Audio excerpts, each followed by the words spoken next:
here in Gothenburg working with women in tech, and we're over 1,000 members. So when people say that, oh, I can't recruit any women for my tech job, there just isn't any, I say, I have 1,000 here. Do you want me to reach out to them?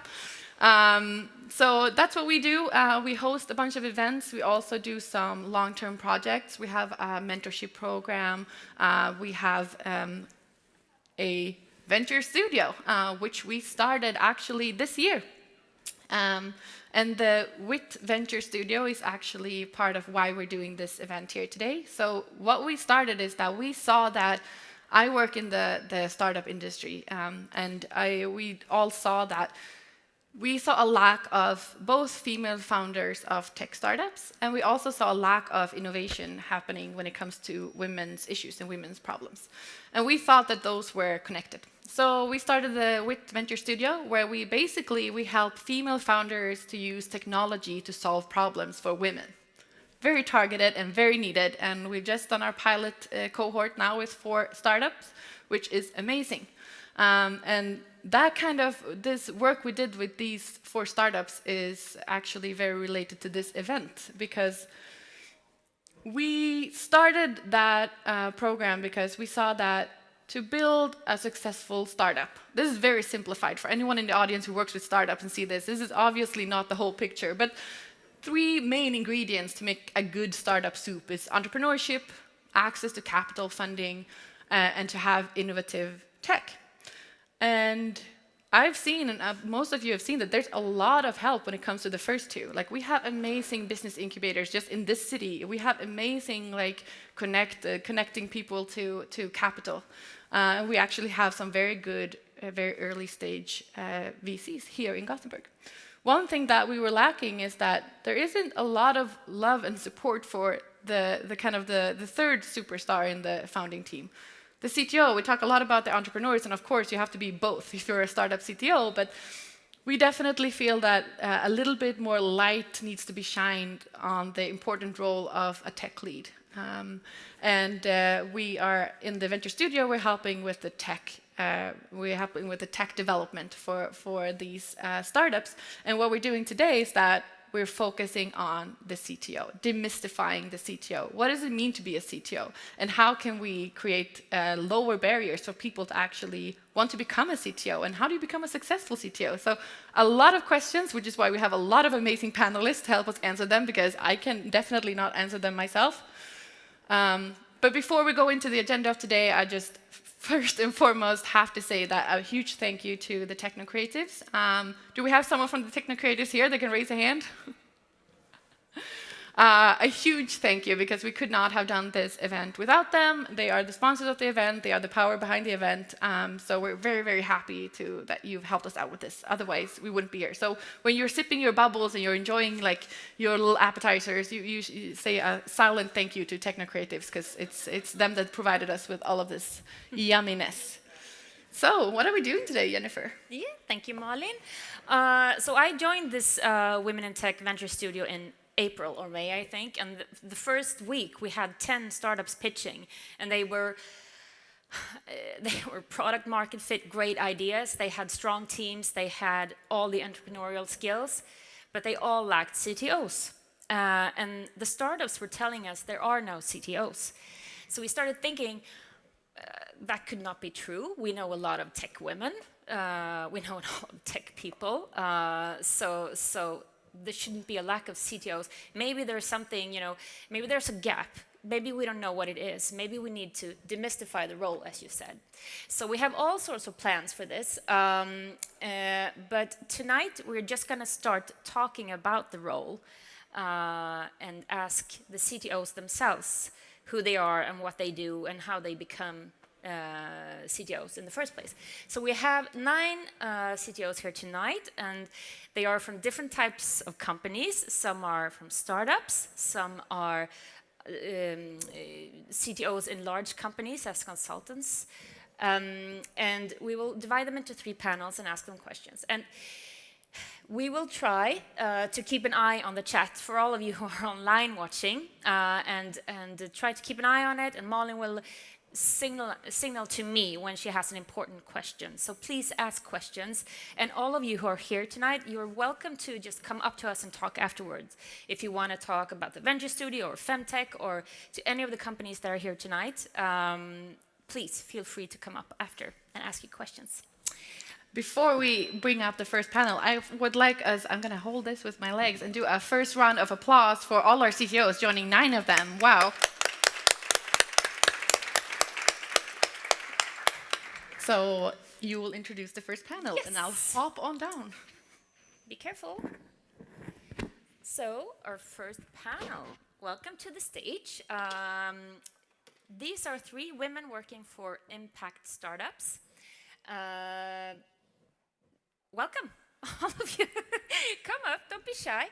Emma Rosell from NetClean and Johanna Björklund from AdLead. And we have Frida Persson from CTO, from Mykorrhena. Welcome. So I would like to start by asking the most simple question that actually a CTO asked me this. What is a CTO and what is a good CTO? Do we have mics? So the people at home can hear us. Yes, that would be nice. Johanna, would you like to start? Yes. Okay. So we can do an analogy and say that what's a good dog, I suppose, and it depends what you want to get out of your dog. But I think that there are many aspects that you can fill the idea of a CTO with. So one thing I think is to have this long-term vision for the product. It's also to have a holistic understanding of where your product is today, which part scales, which do not. Also what sort of ingredients you put in there. I mean, if you have license issues with open source. But there can also be other things, like this public speaking is something that I do. I personally share my time between the university, where I do research, and I'm working on my companies. And for me, it's a lot about pulling new research into the products. And it doesn't have to be my own research. It can be that of others too. And then maybe acting as a mentor to junior colleagues. So I think you can fill the idea of a CTO with many different functions, but I don't think that there is a one size fits all solution. So your company is a small one? I have 2. I have CodeMill, we're 70, and then we have AdLead, which are 10. So one is sort of mature, the other one is still very much a startup. What does AdLead do? AdLead does contextual programmatic advertising. So this means that we use AI to place ads online in a better way. So what we do is that we're working with customers that want to own a category. So we work with a sugar-free chocolate that want to own the notion of healthy children's candy. So every time someone writes something about diabetes in children or problems with teeth, then we just follow essentially all major European online news publishers, and when they write an article about this topic, then we bid via the programmatic network, so we automatically bid on these advertising spaces, and then we place the ad there. So we use AI, it's really machine learning, and just a lot of data processing to place ads in a better way. Thank you. And Emma, you also have a software company where you're tech lead. Can you tell me a little bit about NetClean? Yes, of course. You have to put it on. There you go. Okay, let's try again. So what NetClean does is that we are a software company creating products that blocks and detects child sexual abuse material on company IT devices. Okay. And what is a good CTO to you? Yeah, I think that Johanna's dog analogy was really good, actually. Actually, I was in a LinkedIn discussion about this with some of the people who are here, I think, last week. And we talked a bit about that it's important to understand what kind of phase are your company in. So life cycle-wise and also size-wise. And that, I think, if you're in a small startup, the CTO probably needs to be very hands-on. Like all the roles in a small startup needs to be very hands-on. So in a startup, your CTO probably need to code. But when you grow the company, strategy and organization is much more important. So I think the skills depend on the company life cycle. So, but your company is also pretty early, right? Yeah, Yeah. So for Johannes, it's a lot about pulling research into the product. But what's your daily job? Yeah, it really varies a lot. I spend a lot of my times with my teams, of course, and building the organization for NetClean. So that is a big part of my job. But my role is kind of a mix between the CTO and the CPO. So I'm also responsible for product strategy and product vision. So it's a lot about the product and meeting customers, meeting technology partners, and as I said, the organization. So Yeah. But do you have a CPO in your company? no, that's No. me. Yeah, so that's you as well. Okay, so thank you. Frida, you're the CTO of Mikorena. And I was going to ask you, because you have a physical product, it's vegetarian, vegan protein. And NetClean and Adly, they are software companies. What do you think are the main differences? I must say, when you talk about the role as a CTO, there is a lot of similarities, but instead of being the CTO that codes in a startup, you're the CTO that cleans the bioreactor or the floor or do the practical things. But it is about building the team, building the organization, and seeing long-term what's the strategy for the technology department in the company. Where are we today? What do we need to take this to the next step where we want to be? So I would say, even though it's different, it's probably a lot of differences, but I also think it's a lot of similarities between these types of companies. But so the strategy is for the dev department, not for the product, or? No, on our side, so we are a fermentation company. We have developed a vegan protein for the market, B2B, so we sell it to other food companies. And therefore, it's both a technology department regarding the process itself. How do we scale this to the next, the commercial scale? And then we have a technical team that does R&D and product development. And of course, they are focused on the product itself. How do we use this in different food applications and so? So it's, you're right, it's different types of questions from the technical department. And the CTO is mainly on the scale up and the supplier and those types of questions for the technical department. Yeah, so pretty different cases for you two. Yeah, definitely. Yes. Very interesting. But you have an engineering background. You're an engineer, Correct. right? Yes. Is that a given? Do you have to be an engineer to be a CTO? I would say you need a technical understanding. So when you're the CTO, you need to be able to communicate with your team, your technical team, what needs to be done, and also with the project.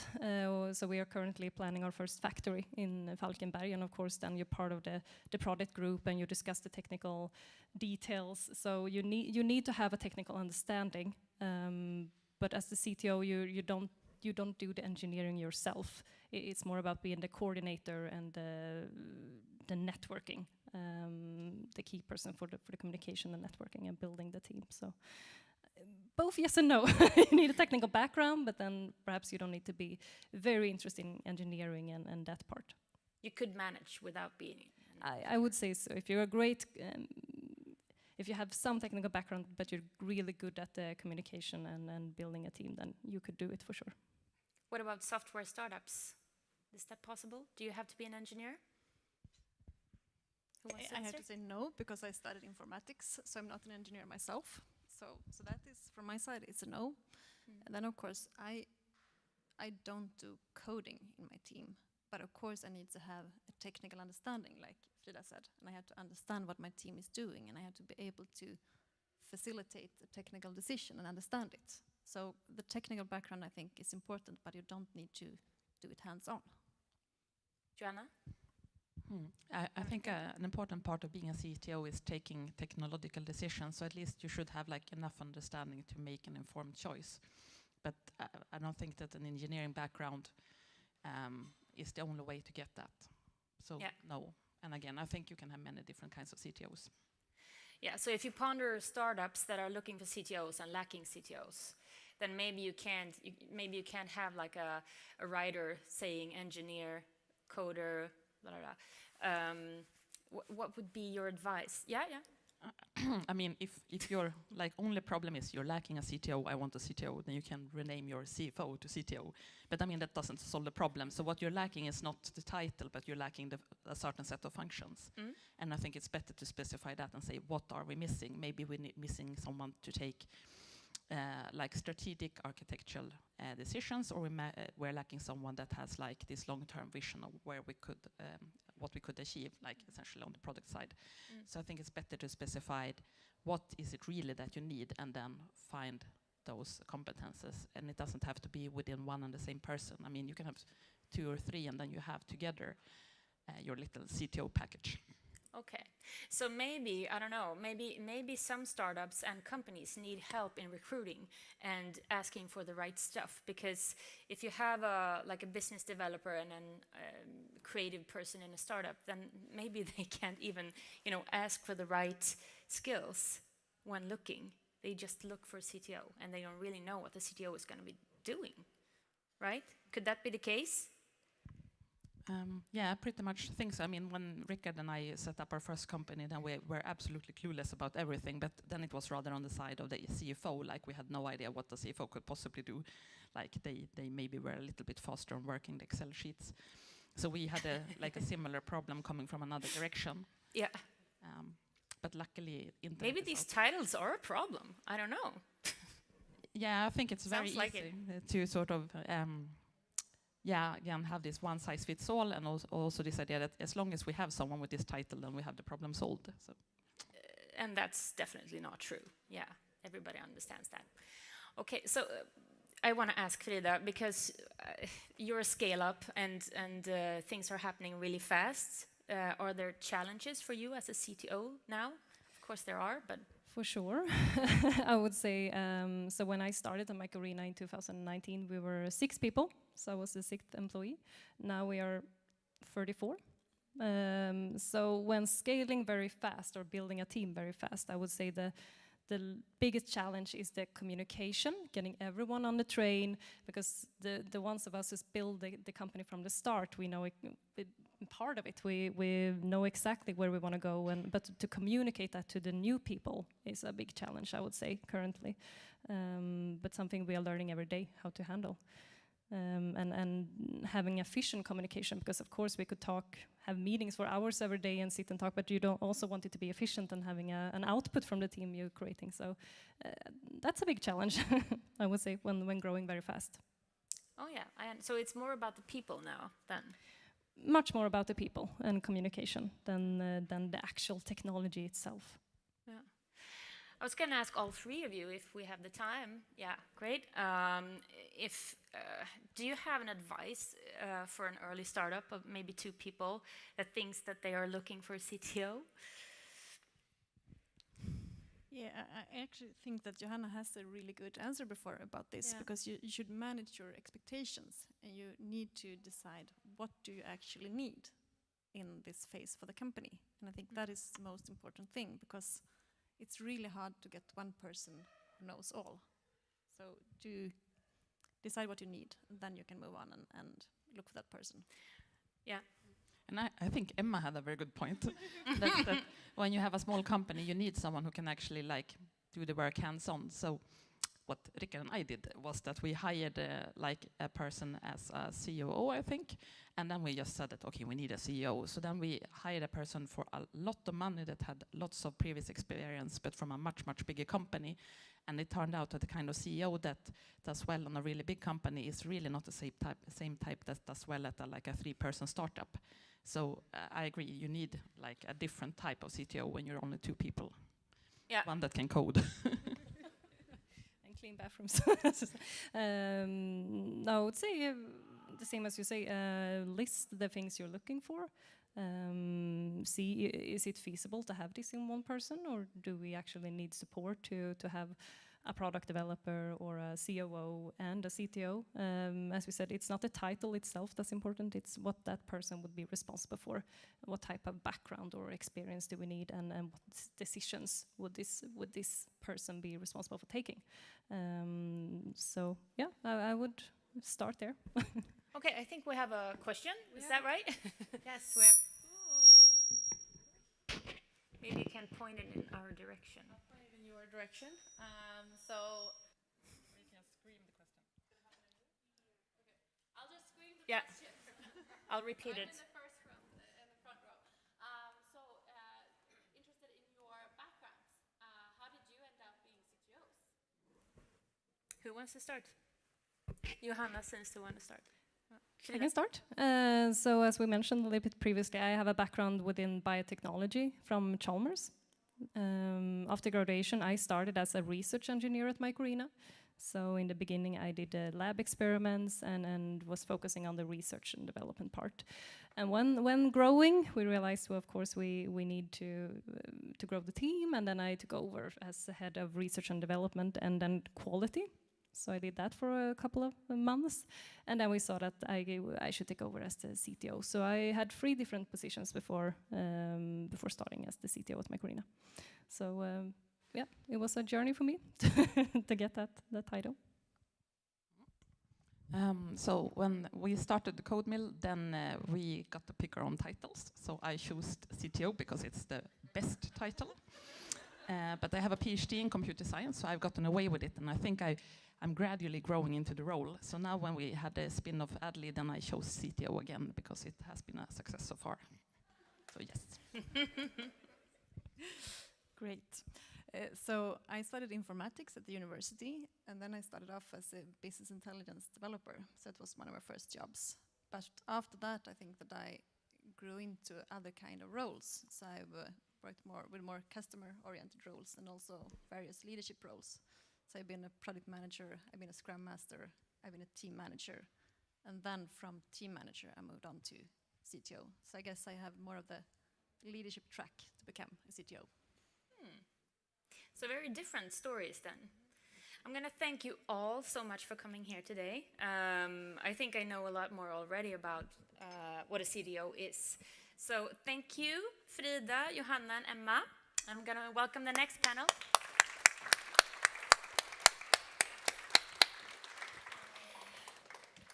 And now we're going to talk to... yeah, you can just leave them there. I'm going to do this. It's time to talk to some agency CTOs of different kinds. So I'm going to welcome Oskar Hagberg from the Techno Creatives on stage, and Carl Rynning and Martin Landsjö from Matic Tribe, and also Max Gustafsson from Queens Lab.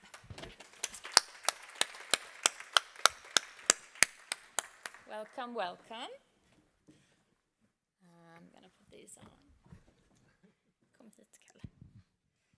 We did not purposely separate the men and women. It was incidental. It actually was. I don't have a good explanation for it, but this is what happened. This is what happens sometimes. So, hello, everyone. I'm just going to ask you, because I think Matic Tribe and also Queens Lab, and I don't know if the Techno Creatives does it, but you do CTO as a service. Do you do it, Oskar? Kind of. Kind of. Yeah. I'll let you explain in a second, but I think that the Techno Creatives, you create your own products and you hire CTOs for them. Is that right? Rather, we run client projects and we take a lot of responsibility for the digital product development. So we assign kind of like a CTO. We don't call it a CTO, but it's a tech lead. And in a sense, it's like a startup CTO.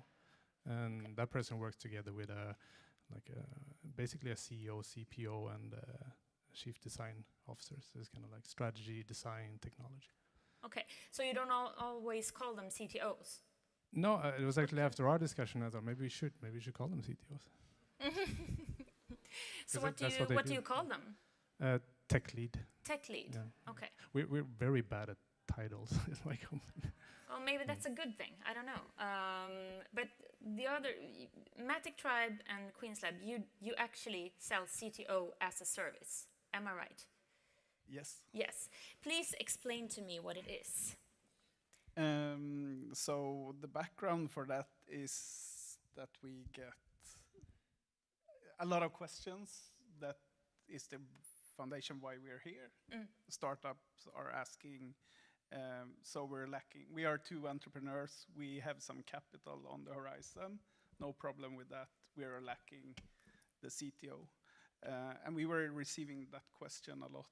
And it's hard to jump on board on the ship fully on, and I will go with this startup. We have, I think all of us have done that to some extent, to really like go into the company and do that as the only thing you do. So we want to offer a way to round that. To solve the problem, how you can participate and help out for early startups or scale-ups. Okay, so you work only towards startups and scale-ups? Yeah, we work not only with startups and scale-ups, we also work with big companies. But as CTOs? No, not at CTOs, No. because they often are like another role at the big company. So I'm not the CTO for Volvo or for another. There is another person running that role. But what Carl said here is that we think that we can deliver to the knowledge we have, we can deliver to many startups. So that's what we are trying with this CTO as a service, to deliver the same, because we don't believe that it's required to have to be the CTO full time in a small startup, because maybe we just need to deliver the vision to the company and find the right people, and then maybe we are not needed anymore in that company. So may I ask, do you take equity for this, or do you just sell this service? It's a mix. Yeah, okay. Sometimes it's equity because lack of venture capital, and sometimes it's linear to whatever investment you want to do. And a mix of those. So yeah, that's the pricing mixed model. Yeah, okay. Yeah, I understand. So is it the same for you, for Queen's Lab? Do you work towards startups as CTO, as a service, mainly? Not mainly, a little bit, sure. But we also help a lot of companies that maybe already have a CTO, but not the type of CTO they need for a limited period of time. So for example, we recently helped a company that their CTO were very good at hardware, and they needed to put their product towards the cloud. So they needed help for about 6 months with that. So I think that's our main CTO as a service offering, more than to startups. We would love to work more with startups, starting to do it now. But I think we're not, you guys are pretty focused on CTO as a service. As your company, right? Yeah. Yeah. It's a mix. It's a mix. Yeah, but I mean, every case is special. It's not a framework that works every time. It's really adopted to the company we're helping out. So more than often, it's not so much about actually like programming, even though both of us code gladly whenever we have the chance to. But once you're there and you have the trust to go in and help out, it's a lot about the organization and finding people and doing things in another way to be able to find that function themselves. So our aim is to get out as soon as possible, because then we believe we provide the most value. So very focused, limited contracts.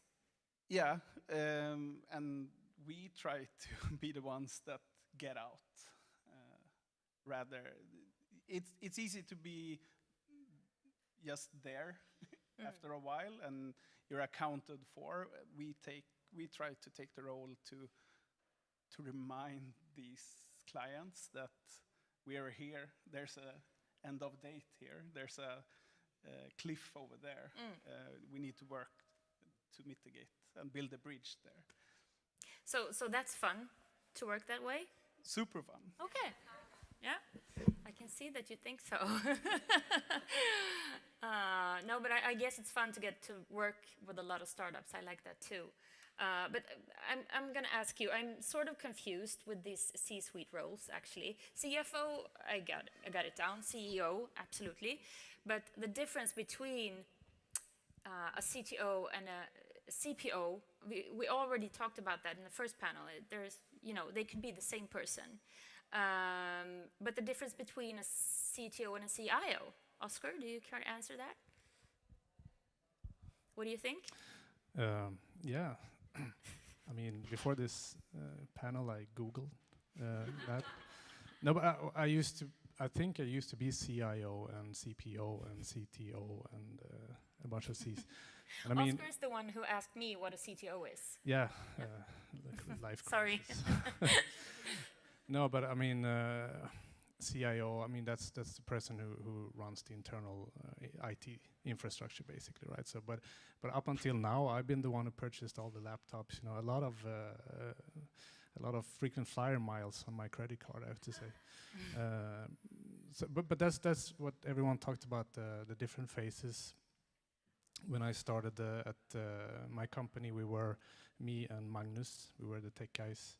So of course I took on a lot of roles, and it was weird to, like, hello Magnus, I'm your CTO. And as the company grew, my role has changed a lot, which is super fun, I think. Yeah. But I have to ask you a sensitive question. So we're 5 people on stage, and 1 out of 5 CTOs is a woman. Why do you think that's the case? Martin? Yeah, I wish it was not like this. Just men everywhere. It's the same in our company, just men. And before I worked with Matic Tribe, I was consultant manager and technical director for HiQ, which is a big consultancy firm here in Gothenburg. And there was also a lot of men that was developers. And during my years as a consultancy manager there, I had, think, 2 or 3 interviews with women, and hundreds of them with men. I don't know why it is like that, because it's a very creative job to be in this industry, and it's the future. So everybody out there, start to code. That's my... But to me, we used to work in the same company many years ago. I'm not going to say which one, but to me it was the products. The products didn't appeal to me, really. But this is many years ago, and a lot of things have changed. But I think the products they were not impactful. So I wanted to go somewhere else to just, get to work with something, create real value for people. That was something. And maybe also all of these buzzwords could be a thing. And maybe the CTO title is I don't know. Maybe it's not always a positive acronym. I don't know. Maybe it scares off. I think we all need to help more women to start code, because that's where it all starts, I think. Because when people start to code, they really find the joy and the creativity that's within coding, because that's what it is. Yes? Can I add something? Cut in anytime. Yeah, I think we thought a lot about this, and actually before this I checked the stats and found that we have 20% women in my team now, and we work with a lot of automotive, which is it's good, but that means we spend a lot of effort on like the job ads, like how we formulate them, not throw in like all the acronyms and all that stuff, and then create an environment where it's it's accepted. So what of course, words get everyone to code, but it's also like create the environment and the expectation that fits like everyone. Yeah, and you are looking for people, right? Yeah. Or all of you I looking? think we are. All of you are looking for. These guys are recruiting, all of them. Yeah. No. Yeah. Definitely. And you would like to recruit women, I guess. Oh yeah, of course. Yes. Well, that's great. Thank you, guys. Yeah. Thank you so much. Thank you so much for coming today.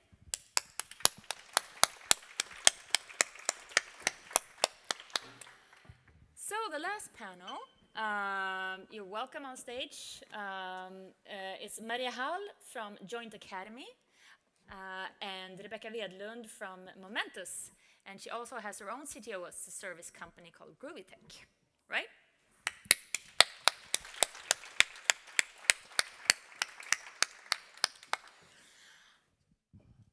Okay, so Maria, you work for Joint Academy. What sort of company is that? Joint Academy works with, we have two different measurements. We want to increase mobility and we want to decrease pain. And we are treating patients having osteoarthritis. So we have an app where we connect physiotherapists with patients and to do that in a very cost-efficient way. Okay, so arthrosis, is that, I mean, I think it's a it's not a women's disease, but I think more women get arthrosis than men. Is that true? I think actually there are quite a lot of men there as well. Is it 50-50? Yeah. You should have asked the science team there, I think. Okay. but what I can say is it's very, I think a lot of people over 45 get osteoarthritis over time. And it's, I think, one of the most increasing illnesses that we have right now. And what is your job at Joint Academy? So my job here is to be a CTO, and I think that the major things I'm working on is actually scalability, growth, and speed to enable that, since we are very much in a scale-up phase. So it's about the organization. It is. I mean, I usually say I work with 3 different topics. It's ways of working, because if you grow as much as we do, then you really need to make sure that people know how to do it, and there gets a lot of confusion. The next part is technology and the technology roadmap. Where are we heading? How can we build something that actually can last over time? And also to make sure, I mean, we are now the largest company helping people with osteoarthritis in Sweden. We are looking into an expansion in US, in the other European countries as well, so we need to be in an environment where we can grow a lot. And then I would say the last part that I'm really working on as well is to attract talent. Because if we are going to grow as much as we are, then we need to find the right people. Okay, so it's all about the team for you. And how many employees are at Joint Academy? The number of employees in total, I think, is around 150. And the development department? The development department is 60 developers, and I think we are going to probably double in the coming year. Okay, cool. And Rebecca, you're the CTO of Momentus. What sort of company is that, and how many employees are you? I think you're an early startup. Yes, we're very early. We're 2.4 employees. Okay. Yeah. And one of them is you. One of them is me, and 1.5 other founders. Yeah. Okay. So we're creating a service for women after childbirth. So it's kind of like a pregnancy app, but after childbirth mixed with Kry, kind of. Okay. And have you launched it yet, or are you?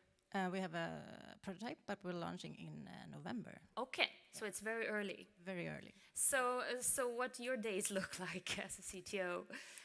I guess it's not about growing the team yet. No. So CTO is, as we talked about before, is a title. But of course, I'm responsible for the tech development. But there's a lot of things in an early stage startup. You do everything. So it's me and my co-founder Maria, and we do everything. But she's a doctor, so she takes care of that thing. So we have a team in Sri Lanka. So I do not code our app, but I manage that team in Sri Lanka. Okay. So you have an offshore team and you're a CTO on site. Yes. Yeah. And your background, are you a coder or? Yes. Yes. So I've been coding for 8 years before. That was my first job. I was an IT consultant, and then I managed teams. But the last 5 years, I've been into the business side. So I was a CEO of a consultancy firm, and then the CEO of another startup in psychology online. And then I started my CTO as a service business, because I'm, as you talked about, like everybody needs a CTO. Nobody has a CTO. I was in Antler, is a startup incubator. Yes. And then I noticed that everybody needed a CTO, and nobody had one. So I started that. So you heard that too? Yes. Yeah. Yeah. First-hand experience. Yeah.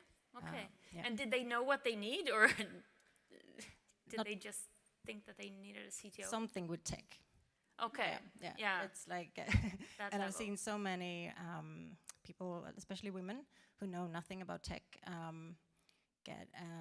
they hire the wrong people, or they hire the wrong companies, and they build a product that is not working for them because they don't know how to what questions to ask and how to manage tech development. So that is what I wanted to help with, to be that person between business and tech, because I also want to do business development. Yeah. So this seems like a good recipe. But Maria, I have to ask you, I know you've been CTO for many, many, many years. Tell me about your background and how you ended up becoming a CTO in the first place. It's quite fun, actually. I decided not to work that much anymore. I was a CEO once, and then I got my third child, and then I said, no, I'm not going to work that much anymore. And then I found out a job at Prisjakt as a development manager, I think for 5 developers. I thought that looked really, really fun, and then it's going to be quite easy, I think, now, having a 1-year-old to take care of. But it turned out that the founders, they thought I should be their CTO. They didn't tell me that before. So I was there at the Prisjakt for, I think, 6 years, grew the company from those 4 or 5 developers into, I think, 30, plus another department with another 30 people. After Prisjakt, I joined Smarta and got the fantastic journey of turning a sales company into a fintech company. I think that was really, really fun. And now it's joined Academy. Okay. So do you guys think that a CTO needs to be a coder? You both started as coders. Like was said before, I think it's very important that you understand tech, that you understand, so you know how to speak with developers. But I also think I've seen also companies, startups, where it's too much focus on developing. I think, like, especially if you're an early stage startup, the CTO needs to be business minded as well. It's very important. So you not only, I can quotes, code. That is what I think. Like, it's important if you want to build a business. You need a CTO that also wants to do that, build the business. Okay. What do you think, Maria? Do you need to be a coder? I know you don't. No, I don't think you need to be a coder. I mean, I was a coder once, but I don't think you need to be that. I think sometimes we are confusing the titles here as well. I think very often we are making it too complicated in startups. We say we want to have a CTO, and that sounds very, looking at the ads, it looks like some sort of unicorn as well. I think many times you just want to have some kind of lead developer or an architect getting started with. And then I think if you're growing the company, then I think it's leadership is what counts.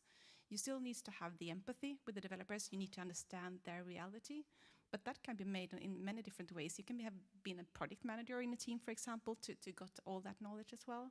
So I don't think you need that. In a small company, yes. If you're going to be what I see as the lead developer, then you need to have it. Okay, yeah, but we might have aspiring CTOs here in the audience. Like, what's your advice to somebody who thinks that they want to do this?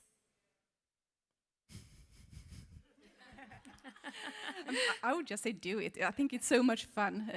It's so creative. You meet a lot of people. You get to learn so many things. You can influence so many people as well. I mean, I've had the advantage to work with fantastic products, I think. So I think a lot of women would enjoy doing the same journey here. And I think we should definitely get rid of the nerd thing about working within development, because I think the nerd thing really scares people off, especially women. Oh, really? Well, I was thinking more like the title could be a little bit misleading, that maybe you should take care of, get to know the company, or finding a company that suits you and your interests and your special skills, more than just boxing the CTO role into something that maybe is too perfect or too techie. I don't know. It sounds like this tonight, that you don't need to be an engineer, you don't need to be a coder.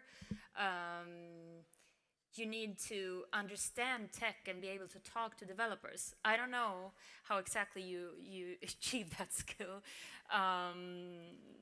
You know, you have to have some experience before you become one then. But maybe you could be a junior CTO in a startup and have like a mentor or something.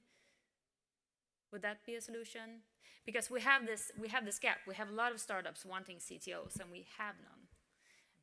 But we do have a lot of women in tech, in Sweden at least. Maybe it's too tricky a question. I totally agree as well. I think definitely we don't. I mean, investors, they love the title CTO. And that is why you usually have that ad as well. But I think find a good developer to get started with. There are a lot of female developers who would do this just great. And also an advice for all the female people here as well. Don't look at the ads. Just search for it. All the men do that. So don't care if you don't have all the points fulfilled. Exactly, and you will learn a lot on the way. So, yes, I totally agree with you. Yep. So I didn't understand. What is it that the men do? they don't look at the ads. They look at the ads. But if you have 15 bullet points saying you should do this, then I would say that men don't. If they have 5, they are going to apply for the job. Yeah. If a woman doesn't have 14, at least they would. Oh, it's not for me. Yeah. Okay. Well, that's some good advice. Thank you so much. I think we're wrapping up for today. But I think that I've learned that you don't need to. You actually should go beyond the title, because as you said, it's an investor thing. Maybe that's what created the whole. That's what created the whole startup scene, really. But so that's good advice. Okay. Thank you so much.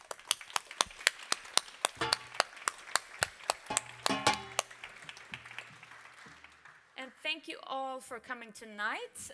Please have a drink and come talk to us or talk to one of the CTOs if you want to. Okay, there's something more. Oh, yeah, is this mine? Sorry. Yeah, that's true. I can round us off. First and foremost, an applause for Jennifer for being a great moderator. Thank you. It is the hardest job I've ever done, so I was very happy to not do it today. So thank you. And for anyone looking or interested in becoming a CTO or a tech lead or whatever we're gonna choose to call it, we have several startups. Obviously, you heard about it tonight. We have several startups looking for CTOs. We also have the opportunity to sign up as a tech advisory board, which means that you, together with a lot of other tech people, will advise the startups. So you don't have to sign up as an employee or a co-founder or spend all of your time, but just helping them out on the way. A few of our startups have done what we call a Frankenstein CTO. So they'll have a very kind of junior developer that doesn't feel confident enough to say that I'm a CTO for a myriad of reasons, but that will do it if they have a good tech advisory board to kind of support them. So you can definitely sign up for that. And we're also launching a training program for CTOs soon. We'll take all the learnings that we took here for today, what it means to be a CTO. We'll probably bug all of you again and ask you about what skills you think we should try to teach in this program. But mainly, one thing that really got us to want to do this event was that I had a chat with a startup, solo founder, just quit her job to pursue her startup. She had written her entire algorithm on her own, which she's basing her startup off. For 1.5 years, she was a programmer, and she said, I asked her, how can I help you? What can I do for you? What do you need now? Oh, I need a CTO. And I was like, well, that's you, though. You wrote the whole thing. Like, you know it. No, I can't be CTO. I can't be CTO. So we're trying to really change kind of the perception of it. And thank you to all of the CTOs being here and helping us with your wide, varied backgrounds, showing that a CTO isn't just one thing. It could be a million things. And yeah, keep mingling, keep asking questions, and let's hang out over there with some alcohol-free bubbles. Thank you.